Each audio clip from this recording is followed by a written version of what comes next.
Hello everyone, welcome back once again. This is Sangam here and आज के इस video में डिस्कस करेंगे हम क्लास 9th का एक बहुत ही इंपॉर्टेंट चैप्टर जिसका नाम है द लास्ट चाइल्ड। ओके, चलिए वीडियो को शुरू करता हूँ। यदि आप चैनल पे पहली बार विजिट कर रहे हैं तो प्लीज चैनल को सब्सक्राइब कर दीजिएगा और अगर आपको वीडियो पसंद आया तो प्लीज वीडियो को लाइक भी आप अवश्य करें। ओके, चलिए वीडियो को मैं शुरू करता हूँ। तो चैप्टर का नाम है द लास्ट चाइल्ड। जैसा कि आप देख सकते हैं, द लास्ट चाइल्ड का मतलब होता है खोया हुआ बच्चा, जिसको लिखने वाले हैं मुल्कराज आनंद जी। तो इसमें वो क्या बताते हैं, कौन सी ऐसी बातें हैं जिनको अब जानना जरूरी है। अबाउट द ऑथर पहले हम पढ़ेंगे ताकि एक ऑथर के बारे में हमें आइडिया लग जाए कि ऑथर कौन थे, है ना। इनके बारे में जान लेते हैं। तो मुल्कराज आनंद वाज बॉर्न ऑन 12 दिसंबर 1905, यानी कि इनका जो जन्म था वो 12 दिसंबर 1905 को हुआ था। इन पेशावर में हुआ था। Now in Khyber Pakhtunkhwa, Pakistan. जो अब ये जो पेशावर जगह है वो कहाँ पड़ती है? पाकिस्तान में। लेकिन बिफोर पार्टीशन, जब भारत पाकिस्तान का बंटवारा नहीं हुआ था तो ये जगह कहाँ थी? इंडिया में ही थी। लेकिन अभी कहाँ पड़ती है? फिलहाल पाकिस्तान में। Okay, he studied at Khalsa college. इन्होंने खालसा कॉलेज से अपना अध्ययन किया था, अमृतसर में पड़ता है, ठीक है। And then move to England. इसके बाद कहाँ चले गए? इंग्लैंड चले गए। Where he attended University College London, जहां पे इन्होंने यूनिवर्सिटी कॉलेज लंदन में क्या किया? अटेंड किया। वहां पे इन्होंने ज्वाइन कर लिया, वहां पे पढ़ाई करने लगे। And then earn a PhD degree from the Cambridge University, और कैम्ब्रिज यूनिवर्सिटी से इन्होंने अपनी पीएचडी की डिग्री क्या की? हासिल की। He was against the rigidity of India's caste system। Bharat में जो जाति प्रथा चलती थी, जो कठोरता से लोग जाति प्रथा को मानते थे, वह इसके अगेंस्ट थे, इसके खिलाफ थे। And this was the subject of his first novel untouchable. इनका एक नॉवेल है अनटचेबल। यही इनके इस अनटचेबल नॉवेल क्या था? मेन थीम थी, मेन सब्जेक्ट था। क्या मेन सब्जेक्ट था? जो इंडिया की कास्ट सिस्टम थी, ठीक है। He is also known for his short stories. ये अपने शॉर्ट स्टोरीज के लिए भी जाने जाते हैं क्योंकि इन्होंने कई ऐसी शॉर्ट स्टोरी लिखी जो बहुत ही ज्यादा फेमस हुई हैं। He was awarded the Padma Bhushan. इनको पद्म भूषण से भी क्या किया गया था? पुरस्कृत किया गया था, इनको अवार्ड दिया गया था। And Anand died on 28 of September 2004। 28 सितंबर 2004 को इनकी क्या हो गई? डेथ हो गई। पुणे, महाराष्ट्र में हुई, ठीक है। तो आई होप आपको ये चीज समझ में आ गई अबाउट द ऑथर। चलिए कुछ और चीजों को हम देख लेते हैं आगे, जिसमें हम देखेंगे कि अबाउट द स्टोरी के बारे में, कि ये स्टोरी किस चीज के बारे में है, क्या है ये स्टोरी पूरी, इसको समझ लेते हैं अच्छे से। ओके, तो the child in the story is going to the fair. जब आप स्टोरी को पढ़ेंगे तो आपको ये बात समझ में आ जाएगी कि जो इस स्टोरी में बच्चा है गोइंग टू द फेयर, वह एक मेले में जा रहा है विथ हिज पेरेंट्स, अपने माता पिता के साथ में जा रहा है। ही इज हैप्पी, वो बहुत ही खुश है। And is excited to see such a large crowd moving towards the fair, और बहुत ही एक्साइटेड भी है, बहुत ही उत्तेजित है। किस लिए? टू सी, देख करके, सच अ लार्ज क्राउड, इतनी बड़ी भीड़ को, मूविंग टुवर्ड्स द फेयर, जो भीड़ थी वह किस तरफ जा रही थी? मेले की तरफ। तो मेले की तरफ इतनी बड़ी भीड़ को जाते हुए देख करके वो बच्चा क्या था? बहुत ज्यादा एक्साइटेड था, बहुत ही खुश था। On his way to the fair, यानी कि जब वो अपने मेले वाले रास्ते पे था, मेले की तरफ जब वो जा रहा था, and in the fair itself, और जब मेले में पहुंच गया तब भी He sees shops of toys, उसने बहुत से खिलौनों की दुकानें देखी, स्वीट्स, मिठाई की दुकानें देखी, बलून्स, गुब्बारों की दुकानें देखी। He wants to buy each and everything।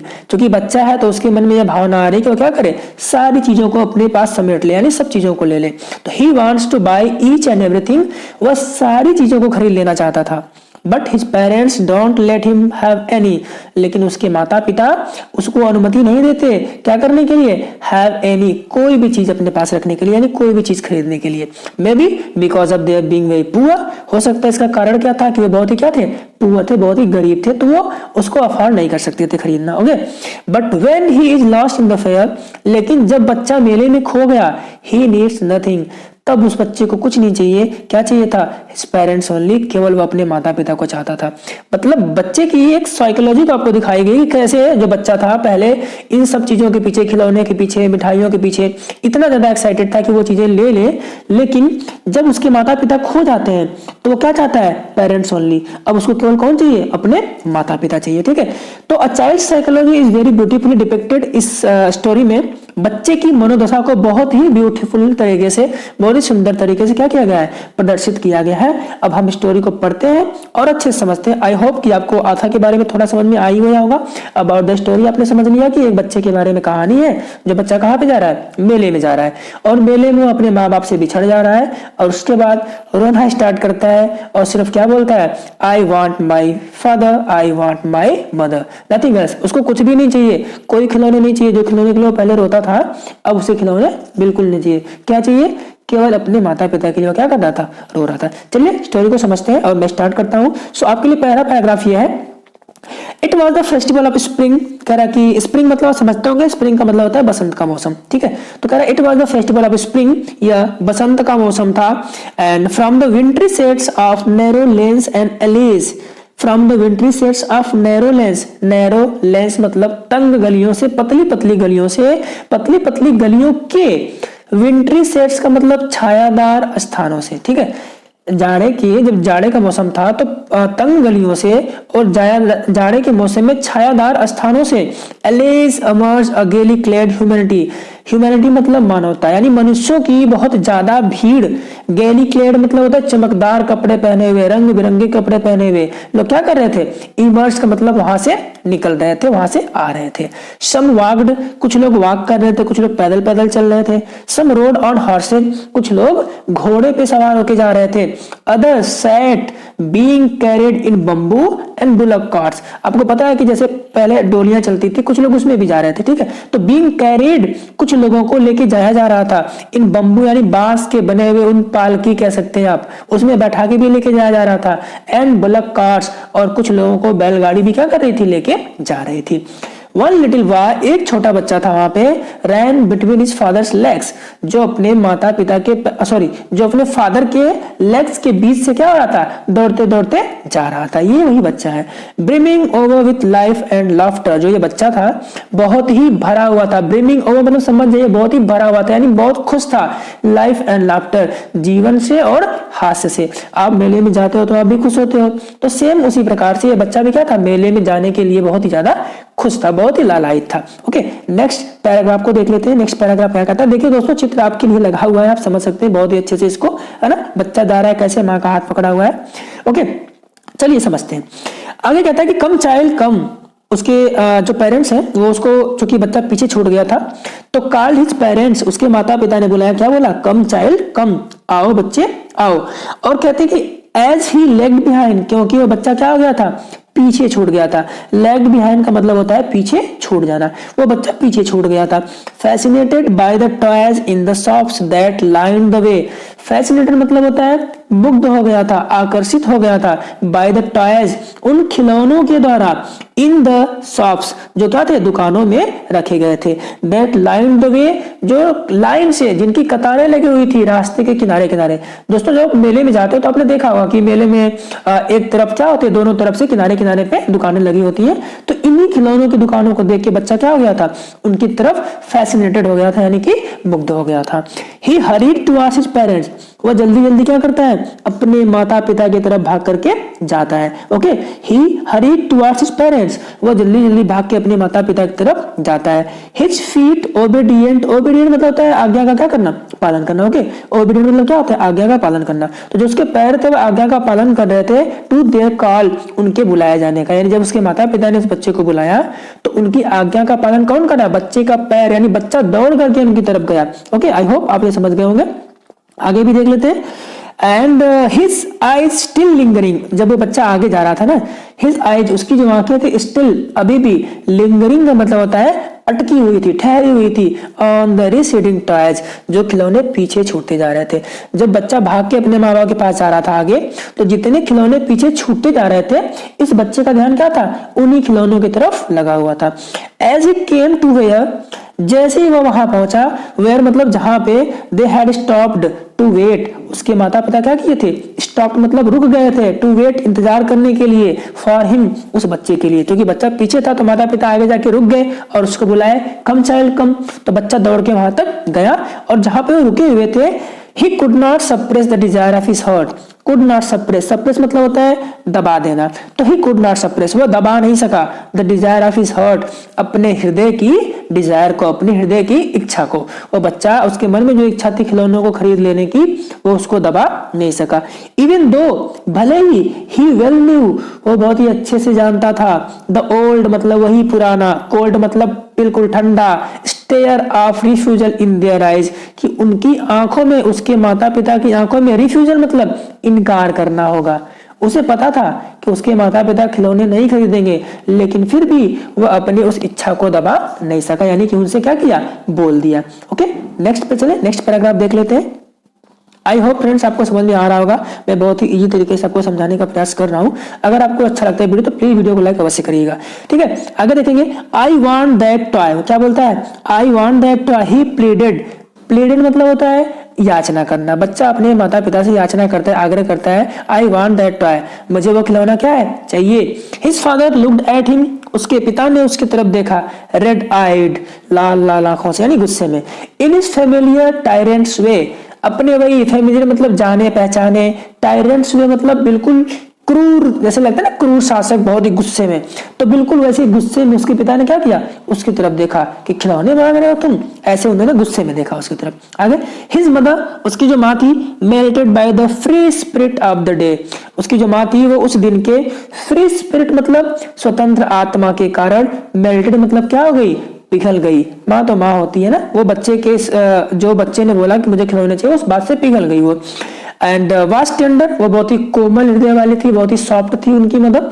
Giving him her finger, उनकी माँ ने क्या किया, अपनी उंगली दिया उस बच्चे को पकड़ने के लिए, टू होल्ड पकड़ने के लिए, सेड और बोली, लुक चाइल्ड, देखो बच्चे, व्हाट इज बिफोर यू, तुम्हारे सामने क्या है। दोस्तों ऐसा कई बार होता है कि पापा अगर डांटते हैं तो मम्मी हमें क्या करती है, बचा लेती है। तो इनकी माँ भी वही प्रयास कर रही है कि वो डांट न लगाए, तो बच्चे की अपनी उंगली देती है, बच्चे को बोलती है, बच्चे उंगली पकड़ लो और देखो तुम्हारे सामने क्या है, ताकि बच्चे का ध्यान क्या हो जाए, खिलौनों से निकल करके उसके सामने आ जाए, ठीक है। ऐसा माँ इसीलिए करती है। आगे फिर है, it was a flowering mustard field, क्या था आगे, यह फूलों से भरा हुआ सरसों वाला खेत था। कितना सुंदर दृश्य था। It was a flowering mustard field, यह सरसों से फूलों से भरा हुआ सरसों का क्या था, खेत था। पेल लाइक मेल्टिंग गोल्ड, जो बिल्कुल पीला दिख रहा था, पेल मतलब होता है पीला, ठीक है, जो बिल्कुल पीला दिख रहा था, लाइक मेल्टिंग गोल्ड, जैसे कि कोई पिघलता हुआ क्या हो, सोना दिख रहा हो। As it swept across miles and miles of even land, even land बोलते हैं दोस्तों समतल जमीन को, और ये समतल जमीन पे जो सरसों के खेत थे वो कई मीलों तक क्या थे, फैले हुए थे, यानी कई मील तक की जमीनों पे सिर्फ क्या दिखाई दे रहा था, सरसों के ही खेत दिखाई दे रहे थे, जिनमें बहुत सारे फूल क्या थे, खिले हुए थे। नेक्स्ट है, a group of dragon flies were bustling about on their gaudy purple wings, a group of dragon flies। दोस्तों ड्रैगन फ्लाइज का मतलब तो आपको पता होगा, ड्रैगन फ्लाइज का मतलब क्या होता है, क्या समझते हैं, मतलब जुलाहे बोलते हैं ऐसे करके, तो ड्रैगन फ्लाई हम ही बोलेंगे यहाँ पे। तो ड्रैगन फ्लाई का एक पूरा ग्रुप जो था, bustling about on their gaudy purple wings, bustling मतलब वो उड़ते थे ना तो उनसे आवाजें आती थी, about on their gaudy purple wings, अपने चमकीले पर्पल कलर के पंखों से जब उड़ते थे तो वहां से क्या आती थी, आवाजें आती थी।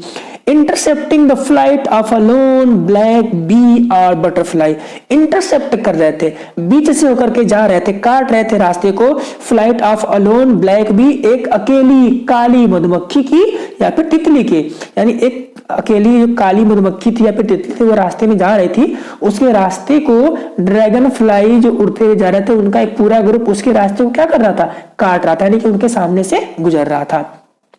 In search of sweetness from the flowers, अब ये मधुमक्खी या बटरफ्लाई कहाँ जा रही थी, in search of sweetness from the flowers, या फूलों से, फ्लावर्स से क्या लेने, स्वीटनेस यानी मधु को लेने जा रही थी, शहद को लेने जा रही थी, आप ऐसा समझ सकते हैं। द चाइल्ड फॉलोड देम, बच्चे ने भी क्या किया, उनका पीछा किया, इन द एयर, हवा में, विथ हिज गेज, दोस्तों बच्चा उड़ के नहीं गया, भाग के नहीं गया, गेज मतलब निहारते निहारते उनको देख रहा था, और उसकी नजरें क्या कर रही थी, उसको हवा में फॉलो कर रही थी, मतलब उसकी नजरें बिल्कुल उनके साथ साथ जा रही थी हवा में। Till one of them would still its wings, और तब तक वो ऐसा करता रहता है जब तक कि वन ऑफ देम, उनमें से एक क्या नहीं हो जाती है, विंग्स एंड रेस्ट, उसने अपनी पंखों को आराम वाली स्थिति में डाल दिया, मतलब पंखों को रोक नहीं दिया और वो बैठ नहीं गई। And he would try to catch it, और उसने क्या किया, उनमें से एक को पकड़ने का भी प्रयास किया बच्चे ने। ट्राई टू कैच इट, उनमें से एक को क्या किया, पकड़ने का प्रयास किया। But it would go fluttering, लेकिन ये क्या हो गई, चली गई। फ्लटरिंग मतलब ऐसे उड़ते हुए, फ्लैपिंग मतलब फड़फड़ाते हुए, लेकिन ये उड़ते हुए और फड़फड़ाते हुए वहां से क्या हो गई, भाग गई इनटू द एयर, और कहां चली गई, हवा में। When he had almost caught it in his hands, यानी कि बच्चा बिल्कुल उनको पकड़ने ही वाला था। ओके, बच्चा क्या करने वाला था, बिल्कुल उनको अपने हाथों में पकड़ने ही वाला था, और तभी वहां से वो क्या हो गई, उड़ गई। Then his mother gave a cautionary call, उसके बाद उसकी माँ ने उसको एक चेतावनी भरा या फिर सचेत करने वाला कॉल, मतलब ऐसे बुलावा, उसको क्या बोल सकते हैं, आपने उसको पुकारा। Okay, so come child come, come on to the footpath. उसकी माँ क्या बोलती है, आ जाओ बच्चे, आ जाओ, कहाँ चले आओ, फुटपाथ पर चले जाओ। ओके, नेक्स्ट पैराग्राफ को भी देख लेते हैं। He ran towards his parents, वो बच्चा क्या किया, अपने माता पिता की तरफ दौड़ा। Gaily and walked abreast of them for a while, gaily मतलब बहुत ही खुश था, बहुत ही क्या बोलेंगे, वो खुशियों से भरा हुआ था। And walked abreast of them for a while, for a while मतलब कुछ क्षण के लिए, abreast of them उनके साथ साथ चलता है। बच्चा भाग के जब उनके पास गया आपकी बात, तो कुछ देर तक उनके साथ साथ क्या हुआ, चलता रहा खुशी खुशी। Being however soon left behind, न जाने फिर से कैसे, left behind वो क्या हो गया, जल्द ही पीछे छूट गया। फिर जो बच्चा था कुछ देर चलने के बाद अचानक से क्या हो गया, पीछे छूट गया। क्या होता है, क्यों छूट गया, आगे बता रहे हैं। Attracted by the little insects, वो बच्चा क्या हो गया था, अट्रैक्टेड मतलब आकर्षित हो गया था, छोटे छोटे इंसेक्ट एंड वर्म्स मतलब कीड़े मकोड़ों से। वो जो बच्चा था वो छोटे मोटे कीड़े मकोड़ों से क्या हो गया था, अट्रैक्ट हो गया था। अलोंग द फुटपाथ, वो कीड़े मकोड़े कहाँ पे थे, फुटपाथ के साथ साथ किनारे किनारे थे। That were teeming out from their hiding places, जो अपने छिपने वाले स्थानों से, दोस्तों हाइडिंग प्लेसेज मतलब क्या होता है, छिपने वाले स्थानों से, वो छिपने वाले स्थानों से टीमिंग आउट बाहर की तरफ क्या हो रहे थे, निकल रहे थे। टू एंजॉय द सनशाइन, सन बात करने के लिए, सूरज की रोशनी को अपने शरीर पे लेने के लिए कीड़े मकोड़े क्या कर रहे थे, बाहर की तरफ निकल रहे थे। Okay, Come child, come, his parents called from the shade of a grove where they had seen themselves on the edge of a well. He ran towards them. कहते come child, come, आओ बच्चे आओ। His parents called, उसके माता पिता ने ऐसा बुलाया। From the shade of a grove, उन्होंने कहाँ से बुलाया, shade मतलब होता है छायादार स्थान से, ठीक है, और ग्रोव मतलब समझिए पेड़ों का झुंड। तो पेड़ों के झुंड में जहां छायादार स्थान था, वहां से उसके माता पिता ने उसको बुलाया। Where they had sit themselves, जहां पे उन्होंने क्या कर लिया था, अपने आप को, sorry they had seated themselves, जहां पे उन्होंने अपने आप को क्या किया था, बैठाया हुआ था, वो बैठे हुए थे on the edge of a well, एक कुएं के किनारे पे, ठीक है, कुएं के पास ऐसे बनता ना बैठने वाला, उसके किनारे पे उसके माता पिता बैठे थे छायादार स्थान पे, और उन्होंने वहां से क्या किया, उस बच्चे को बुलाया, कम चाइल्ड कम, ठीक है। ही रैन टुवर्ड्स देम, बच्चा भाग करके उनके तरफ गया। A shower of young flower, young flower बोलेंगे नए नए फूलों को, तो नए नए फूलों के अ शावर, शावर मतलब बौछार होती है, अपॉन द चाइल्ड, किसके ऊपर, बच्चे के ऊपर।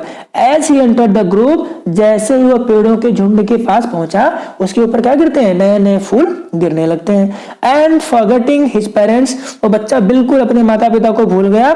ही began to gather raining petals in his hands, वो क्या करने लगा, बिगेन टू गैदर इकट्ठा करने लगा, रेनिंग पेटल्स गिरती हुई पंखुड़ियों को, इन हिज हैंड्स अपने हाथ में, जो पंखुड़ियां ऊपर से गिर रहे थे फूल के, उसको बच्चा क्या करने लगा, गैदर करने लगा। बट लो, लेकिन ये क्या हुआ, he heard the cooing of डोव्स, लेकिन उसने क्या सुना, डोव आप जानते होंगे पाकता एक पक्षी होता है, तो पाकता के कूइंग मतलब उसके बोलने की आवाज को वो सुनता है और डर जाता है। And ran towards his parents, और भागे किसके पास गया, अपने माता पिता के पास गया। शाउटिंग, चिल्लाते हुए, द डोव, पाकता आ गया, ऐसे करते हुए बच्चा भाग के गया। The raining petals dropped from his forgotten hands, अब जो रेनिंग पेटल्स ड्रॉप्ड, जो उसने पेटल्स पंखुड़ियों को इकट्ठा कर रखा था अपने हाथ में, वो क्या हो गए, ड्रॉप्ड मतलब छूट गए, फ्रॉम हिज फॉरगॉटन हैंड्स, उसके भूले हाथों से। मतलब बच्चे को भागने के चक्कर में याद नहीं रहा है कि उसने अपने हाथों में क्या रखा है, पंखुड़ियों को रखा है, पंखुड़ियां उसके हाथ से क्या हो गई, छूट गई। ओके, नेक्स्ट पैराग्राफ देखते हैं। आई होप ये आपको बिल्कुल अच्छे समझ में आ रहा होगा दोस्तों। ओके, चलिए देख लेते हैं। A child, come child, come, they called to the child, उन्होंने बोला आओ बच्चे आओ, they called to the child, उन्होंने बच्चे को बुलाया, who had now gone running in wild capers round the banyan tree, who had now gone, जो अब चला गया था, रनिंग मतलब भागते हुए, इन वाइल्ड केपर्स, केपर्स बोलते हैं दोस्तों घुमावदार को, ठीक है, अराउंड द बैनियन ट्री, एक बरगद का पेड़ था, बैनियन, बैनियन मतलब क्या होता है फ्रेंड्स, बैनियन मतलब होता है बरगद, ठीक है, तो बरगद के पेड़ के चारों तरफ वो क्या कर रहा था, गोल गोल ऐसे घूमते हुए भाग गया था, and gathering him up, gathering him up मतलब उस बच्चे को अपने साथ लेते हुए, दे टुक द नैरो, उन्होंने पतले रास्ते को अपनाया, वाइंडिंग फुटपाथ, वाइंडिंग मतलब क्या होता है, बहुत ही लहरदार या घुमावदार जो रास्ता था फुटपाथ वाला, उससे वो जाने लगे, which led to the fair through the mustard fields, जो उनको कहां तक लेके जाता है, यानी जो रास्ता था वह कहां जा रहा था, लेड टू द फेयर, बिल्कुल मेले की तरफ जा रहा था, एंड मस्टर्ड फील्ड्स, किस रास्ते से होकर के, सरसों वाले खेतों से होकर के वह रास्ता मेले तक जा रहा था। As they neared the village, जैसे ही वह गांव के पास पहुंचे, the child could see many other footpaths full of throngs, जो बच्चा था वह देख सकता था many other footpaths, कि और भी जो दूसरे रास्ते थे full of throngs। तो फ्रेंड्स throngs का मतलब मैं आपको बता दूं, throng क्राउड, तो थ्रोंग्स का मतलब होता है क्राउड, तो बच्चा देख सकता था कि दूसरे फुटपाथ पे भी क्या है, बहुत से ऐसे भीड़ लगी हुई थी। Converging to the whirlpool of the fair, converging मतलब वो जो बढ़े जा रही थी, आगे की तरफ जा रही थी, to the whirlpool of the fair, मेले के विलफुल जानते हो, घुमावदार जो चक्कर था उसकी तरफ वो क्या हो रही थी, भीड़ जा रही थी, and felt at once repelled and fascinated by the confusion of the world he was entering, and felt बच्चे ने महसूस किया, क्या महसूस किया भाई, वंस रिपेल्ड एंड फैसिनेटेड, वो एक बार फिर से आकर्षित हो गया, मुग्ध हो गया, bye the confusion of the world he was entering, जिस संसार में, जिस मेले में वो जा रहा था उसकी व्यस्तता से, बहुत भीड़ भाड़ वहां थी, जैसे उसमें एंटर किया वह बिल्कुल क्या हो गया था, मुग्ध हो गया था एकदम से, ठीक है, सब कुछ वह भूल चुका था। चलते नेक्स्ट पैराग्राफ पे, 5वां paragraph, a sweet meat seller hawked, जब बच्चा मेले में प्रवेश कर जाता है तो क्या होता है, वहां का सीन अभी मेले का है, आप खुद रियलाइज करिएगा। अ स्वीट मीट सेलर हॉग्ड, एक मिठाई बेचने वाला, हॉग्ड का मतलब होता है अपने सामानों को लोग बोली लगाते हैं ना, ऐसे गुलाब जामुन, रसगुल्ला, बर्फी, जलेबी, तो ऐसे मेले में आवाजें लग रही थी, तो एक मिठाई बेचने वाला था, उसने हॉक किया, हॉक मतलब आवाज लगाई, गुलाब जामुन, रसगुल्ला, बर्फी, जलेबी। मुझे पता है आप में से कई लोगों के मुंह में पानी आ रहा होगा, बट कोई बात नहीं, पढ़ने के लिए सिर्फ है ना, मिल नहीं रहा आपको। At the corner of the entrance, और प्रवेश द्वार के बिल्कुल कोने पे, a crowd pressed round his counter, उसके काउंटर के पास, मिठाई वाले के काउंटर के पास एक बहुत बड़ी भीड़, प्रेस्ड मतलब एक दूसरे को धक्का देके लोग क्या हो गए थे, इकट्ठा हो गए थे। At the foot of an architecture of many colour sweets decorated with leaves of silver and gold, okay, so कह रहा है कि उसके काउंटर के पास बहुत बड़ी भीड़ इकट्ठा हो गई थी। At the foot of an architecture of many color sweets, architecture जिस क्या बोलेंगे, क्या बोले इनको, बरको बोले, जिसमें मिठाई रखी होती है ना, उसको आर्किटेक्चर बोला गया है। तो उसके बिल्कुल पैर के पास, मतलब बिल्कुल आर्किटेक्चर के पास ही बहुत सी कलरफुल मिठाइयां थी, decorated with leaves of silver and gold, जिनको चांदी वाले और सुनहरे सुनहरे, आप देखते हो ना उसके मिठाई के ऊपर लगा रहता है, ऐसे कवर से क्या किया गया था, इसको डेकोरेट किया गया था, सजाया गया था। The child stared open eyed, जो बच्चा था उसको खुली आंखों से बिल्कुल एक नजर देखता रह गया, and his mouth watered for the barfi, और उसके मुंह में पानी आ गया, किसके बारे में, किसके बारे में सोच करके, बर्फी के बारे में सोच करके, बिकॉज बर्फी उसकी जो थी वो फेवरेट मिठाई थी। That was his favourite sweet, वो उसकी बहुत ही पसंदीदा मिठाई थी। I want that barfi, slowly मम्मड, धीरे से बच्चा बोलता है, क्या बोलता है, आई वांट दैट बर्फी, पिघल गया यहाँ पे कि मुझे क्या चाहिए, वो बर्फी चाहिए। बट ही हाफ न्यू, लेकिन उसे आधी बात तो पहले से ही पता थी, है ना। As he begged that his plea would not be heeded, कि अगर उसने ये चीजें मांगी भी, हिज प्ली जो उसकी याचना होगी, वुड नॉट बी हेडेड, उस पर ध्यान दिया नहीं जाएगा, बिकॉज क्योंकि his parents would say he was ग्रेडी, उसके माता पिता तो यही कह देंगे बच्चा क्या है, लालची है, मिठाई देखा मिठाई चाहिए, बलून देखा बलून चाहिए। So without waiting for an answer, बिना अपने आंसर का इंतजार किए, ही मूव डाउन, वो वहां से आगे बढ़ गया। नेक्स्ट भी देख लेते हैं, 6 नंबर, अ फ्लावर सेलर हॉग्ड, आगे जाता है, देखता है एक फूल बेचने वाला, हॉग्ड मतलब उसने भी अपने सामान की बोली लगाई, चिल्लाया, अ गार्लैंड ऑफ गुलमोहर, गुलमोहर का एक फूल ले लो, गार्लैंड मतलब एक पूरा माला, नहीं है, तो गुलमोहर का एक माला, अ गार्लैंड ऑफ गुलमोहर, गुलमोहर का एक पूरा माला। द चाइल्ड सीम्ड इरिस्टिवली ड्रॉन, जो बच्चा था उसने भी वो क्या हो गया, बिल्कुल फिर से उसकी तरफ, ड्रॉन मतलब खींचा चला गया। He went towards the basket, और बिल्कुल बास्केट के पास गया, टोकरी के पास गया। वेयर द फ्लावर्स ले हिप्ड, जहां पे फूलों का ढेर लगा हुआ था, हिप मतलब ढेर होता है। एंड हाफ मर्मर्ड, धीरे से बोला, क्या बोला, आई वांट दैट गार्लैंड, मुझे वह माला चाहिए। बट ही वेल न्यू, लेकिन उसको यह बात अच्छे से पता थी, हिज पेरेंट्स वुड रिफ्यूज, उसके माता पिता क्या कर देंगे, मना कर देंगे, two by him those flowers, कि वह उसको यह फूल नहीं खरीदेंगे, यानी वह फूल खरीदने से, सॉरी माला खरीदने से क्या कर देंगे, मना कर देंगे, बिकॉज क्योंकि वे जानते थे।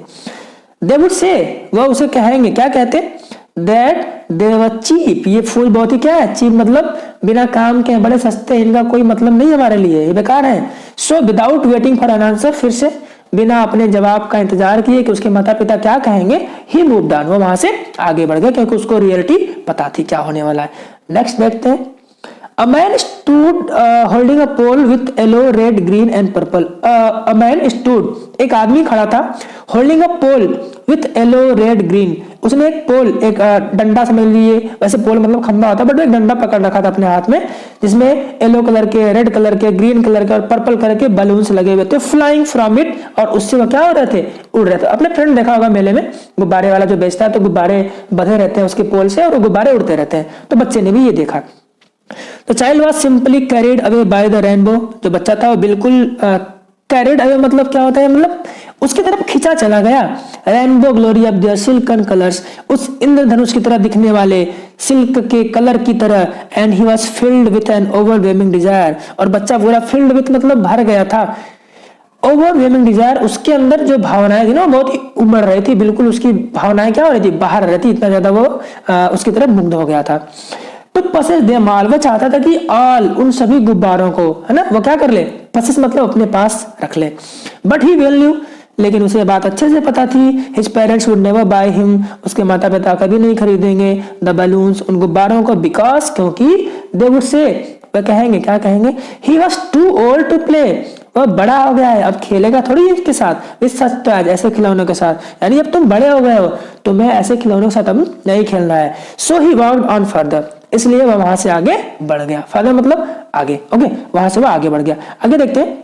आई होप ये आपके लिए लास्ट होगा, क्योंकि वीडियो में ज्यादा बड़ा नहीं करना चाहता, ये इस चैप्टर का वीडियो 2 पार्ट्स में आएगा, ओके, सो आप उसको आसानी से समझ पाएंगे। ये लास्ट इसका मैं पैराग्राफ बताने वाला हूँ इस वीडियो में।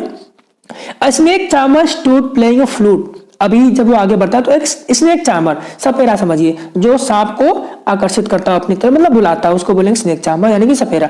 एक सपेरा जो था स्टूड प्लेइंग अ फ्लूट, वैसे फ्लूट का मतलब तो बांसुरी, बट यहाँ पे हम बीन से समझेंगे, एक बीन को बजा रहा था टू अ स्नेक, और उसके पास कौन था, एक स्नेक था, which coil itself in a basket, coil मतलब जो ऐसे कॉइल आप जानते हो ना, मच्छर भगाने वाला कॉइल, गोल गोल गोल गोल, वैसे ही जो सांप था उसने अपनी आकृति को गोल गोल बना करके एक बास्केट में क्या हो गया था, वो बैठा हुआ था। इट्स हेड रेज्ड, इसके जो हेड थे, इसका जो सिर था सांप का, रेज्ड मतलब ऊपर की तरफ उठा हुआ था, in a graceful bend like the neck of a swan, बिल्कुल ग्रेसफुल तरीके से, बेंड मतलब मुड़ा हुआ था, जैसे कि नेक ऑफ अ स्वैन, जैसे कि वह किसी हंस का क्या हो, गर्दन, स्वैन मतलब आपको पता होगा ना, स्वैन मतलब होता है हंस, तो जैसे कि किसी हंस का गर्दन क्या हो, वैसे वह मुड़ा हुआ था उसका क्या, हेड सांप का।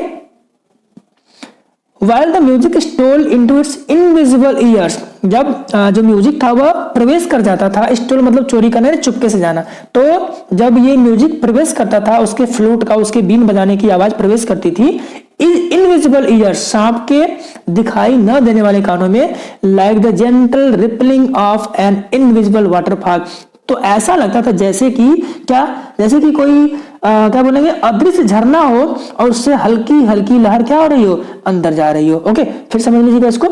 तो जब न दिखाई देने वाले कानों में सांप की आवाज पहुंचती थी, लाइक द जेंटल रिपलिंग, जैसे कि कोई क्या हो, सज्जन सज्जन, या हम कह सकते हैं क्या, हल्की हल्की जो लहरें हो, gentle rippling of invisible waterfall, जो न दिखाई देने वाले झरने से क्या हो रही हो, आ रही हो, सज्जन लहरें कह सकते हैं, या फिर हल्की हल्की जो लहरें निकल रही हो, कहां से, न दिखाई देने वाले झरने से, ऐसा महसूस हो रहा था। The child went towards the snake charmer, बच्चा किसके पास गया, उसी सपेरे के पास गया, बट उसे बात पता थी, his parents had forbidden him, उसके माता पिता ने फॉरबिडन मतलब मना किया है, इनकार किया है, to hear such coarse music, माता पिता ने उसको ऐसे किसी भी कोर्स म्यूजिक यानी कि बेसुरे आवाज को सुनने के लिए क्या कर दिया था, मना किया हुआ था। As the snake charmer played, जैसा कौन बजा रहा था, वो स्नेक चार्मर यानी कि सपेरा बजा रहा था, तो उसके माता पिता ने ऐसे किसी भी आवाज को सुनने के लिए मना कर रखा था। ही प्रोसीडेड फर्दर, वह वहां से आगे की तरफ बढ़ गया। ओके, सो फ्रेंड, इसमें हमने 8 पैसेज को देख लिया इस वीडियो में पार्ट 1 में। इसका जो पार्ट 2 आएगा उसमें हम आगे के कुछ और पैसेज को देखेंगे। ओके, सो आई होप आपको ये वीडियो पसंद आया होगा, आप इसको अच्छे से समझ सकते हैं पूरी जो भी मैंने 8 पैसेज आपको बता दिया। तो अगर आपको वीडियो पसंद आया तो जाते जाते लाइक ठोक के जाइएगा, और अगर आपने चैनल को सब्सक्राइब नहीं किया तो प्लीज चैनल को सब्सक्राइब करिए। मिलते हैं नेक्स्ट वीडियो में। Thank you so much. जय हिंद।